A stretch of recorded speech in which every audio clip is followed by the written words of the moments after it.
एक मरतबा वाक़या उन्होंने सुनाया 4 अप्रैल 1979 का। उन्होंने कहा तुम्हें पता है कि मैं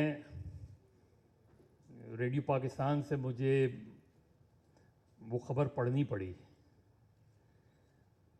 और वो ख़बर पढ़ते हुए मेरी आवाज़ चोक हो गई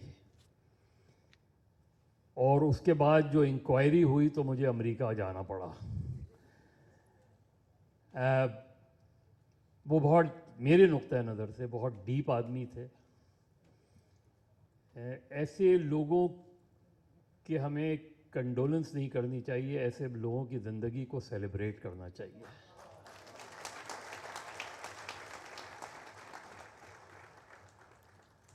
उन्होंने अपनी फील्ड में जो काम किया, जो नाम बनाया, और अभी मेरे दोस्त कह रहे थे कि identity, we have lost identity. We have not lost identity. Identity ख़त्म नहीं होती। तलत हुसैन फिज़िकली हमारे साथ हो ना हो, पाकिस्तान में जब भी इंडस्ट्री का नाम आएगा, जब भी आर्टिस्ट का नाम आएगा, तलत हुसैन का नाम बहुत ऊपर आएगा।